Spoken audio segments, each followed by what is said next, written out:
d'aucune manière. Je trouve que c'est une femme courageuse qui fait son travail, qui défend son pays. Quand elle dit la France aux Français, effectivement, la France appartient aux Français. D'ailleurs, tout président, tout futur président doit faire des projets pour son pays. C'est vrai que la France, en ce moment, qui préside la France et ceux qui s'occupent aussi du gouvernement ne sont pas tous totalement français.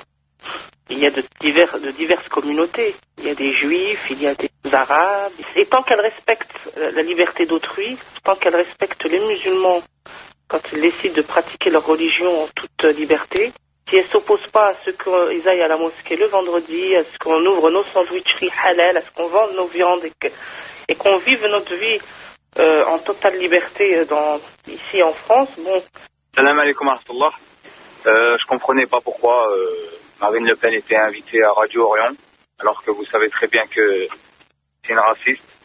J'ai à de multiples reprises expliqué, puisqu'on me dit souvent, mais est-ce que vous êtes comme M. Wilders des Pays-Bas?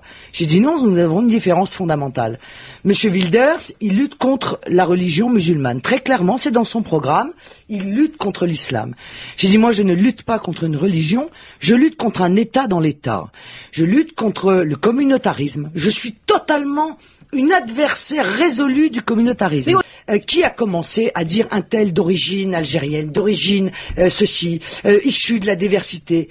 Mais il y a des gens qui ont construit cette espèce de différence, et comme si, somme toute, vous étiez renvoyés en permanence, soit à la religion, soit à l'origine, soit pour les autres, comme les indigènes de la République, à la couleur de la peau, soit. Mais moi, je ne fais pas ça, moi. Moi, il y a des Français. Ces Français, je les défends, si tant est qu'ils soient patriotes, qu'ils ne crachent pas sur le drapeau et qu'ils respectent le patrimoine qui est le nôtre. La réalité, c'est que d'abord, vous savez très bien que beaucoup de collectivités territoriales financent les mosquées en détournant la loi de 1905, ce que je combats, parce que je suis pour une application stricte de l'article de la loi de 1905 qui dit la République ne salarie, ne reconnaît, ne subventionne aucun culte. Et deuxièmement, beaucoup de mosquées sont subventionnées par des pays étrangers qui, sur leur propre territoire, ne respectent pas la liberté religieuse.